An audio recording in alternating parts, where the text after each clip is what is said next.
Ada saran yang ditawarkan kepada raja. Mohon jelaskan tentang mengumpulkan semua gadis muda yang cantik dari semua provinsi. Pertama, kami mencatat bahwa para pemuda raja lah yang mengungkapkan saran itu.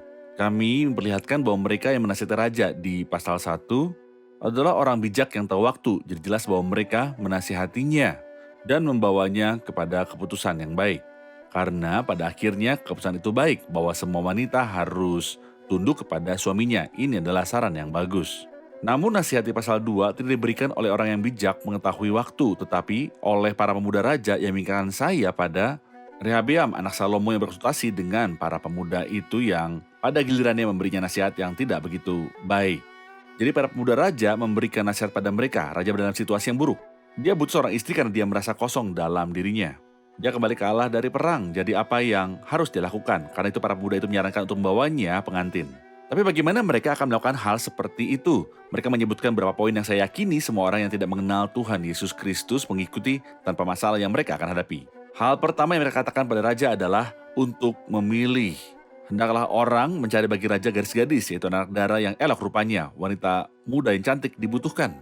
Lalu apa? Jadi Jadi kriteria kriteria pertama pertama adalah adalah kecantikan. kecantikan. Hal kedua disebutkan adalah bahwa petugas raja akan mencari gadis cantik di setiap 127 provinsi. Dari India ke Kush, jadi Anda menunjuk wakil untuk mencari wanita muda cantik atas nama Anda. Kriteria ketiga adalah bahwa setelah gadis cantik ditemukan, maka mereka akan dipercayakan kepada Hegai, sida-sida raja. Tapi kenapa? Untuk membiarkan mereka memakai parfum. Oke, apa poin yang keempat? Wanita muda yang menyenangkan raja diangkat sebagai ratu. Apakah hanya itu yang diperlukan untuk memilih seorang ratu? Seorang wanita muda yang cantik, seorang yang akan dibawa oleh petugas yang Anda tunjuk kepada Anda, maka Anda mempercayakan diri ke Hegai.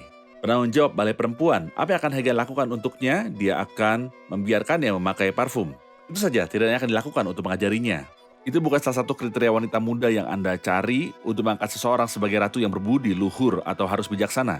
Terbuka, tunduk, dan murah hati. Apakah Wasti kurang cantik? Dia sangat cantik. Dia tidak kurang kecantikan, dia kekurangan kebijaksanaan. Dan juga rasa tunduk kepada suaminya. Jadi apakah Anda akan mengulangi kesalahan yang sama? Ya, itu masalah yang sama berulang-ulang meskipun banyak pelanggaran yang kita dengar. Kesalahan yang sama dalam memilih pasangan hidup, sifat apa yang dia inginkan, diharuskan untuk mendapatkan yang cantik namun minta orang lain untuk mencarinya. Benar? Semua orang mendapat masalah karena itu. Saya suka membandingkan antara raja di sini dan Abraham pada saat dia ingin mencarikan pengantin untuk putranya Ishak. Abraham tidak bekerja keras untuk itu. Dia berdoa tentang itu dan mengirim hanya satu orang, tidak banyak petugas. Wakilnya adalah seorang pendoa yang mengenal Tuhan. Dia meminta Tuhan untuk mengirimnya. Tidak banyak wanita muda yang bisa dia pilih. Tapi wanita muda yang dia minta untuk memberinya minum dan akan menerima dan memberi minum untanya dan akan menjadi salah satunya yang tunjuk Tuhan. Ini bukan wanita muda yang semata-mata Yang ditunjuk. cukup. Wanita yang cocok banyak tapi yang tunjuk hanya satu. Terkadang Anda masuk ke alat transportasi dan Anda menemukan pengumuman di kereta ataupun di dalam bus tentang menemukan pasangan yang sempurna. Terutama bagi mereka yang ingin menikah, dan Anda akan menemukan nomor telepon. Bahkan di tengah-tengah gereja, Anda menemukan beberapa pemuda yang bertanya kepada para hamba Tuhan untuk mencarikan mereka pengantin dari negara ini ataupun dari kota itu. Saya ingin tahu seperti apa kriteria pernikahan menurut kehendak Tuhan. Dan bagaimana seharusnya seorang memilih pasangan yang cocok, di mana untuk memulai dan di mana untuk mengakhiri. Jika kita melihat Kejadian 24, kita dapat membaca rencana yang sempurna untuk memilih jodoh atau pasangan hidup.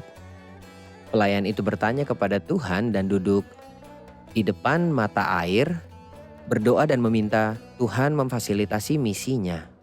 Tentu dalam perjanjian lama ada sebuah tanda, wanita muda itu yang menunjukkan bahwa dia adalah seorang pelayan dan mematuhi memberi manusia air, dialah yang engkau tetapkan bagi Ishak hambamu. Jadi keputusan ini bukan pilihan manusia tapi pilihan ilahi dari Tuhan. Tidak ada yang tahu siapa yang ditunjuk untuk siapa selain Roh Kudus. Jadi saya menasihati semua pria muda yang akan membuat langkah itu untuk menempatkan semuanya dengan setia ke dalam tangan Tuhan. Ketika seseorang setia dan tidak memegang keputusan pribadinya sendiri, Tuhan memuliakan dan menunjukkannya keputusan ilahi yang benar. Jadi petugas dan mediator hanya fokus pada standar luar, seperti kecantikan, profil luar, tetapi yang di dalam hati hanya diketahui Tuhan. Dan ini yang bertahan lama. Saya juga ingin menambahkan sesuatu, bahwa raja hanya peduli pada bentuk tubuh dan penampilannya yang indah.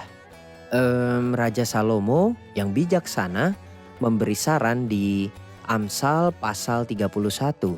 Seperti yang ia katakan setelah pengalamannya, dengan banyak istri. Kemolekan adalah bohong dan kecantikan Kecantikan adalah adalah sia-sia. sia-sia. Namun istri yang takut akan Tuhan dipuji-puji.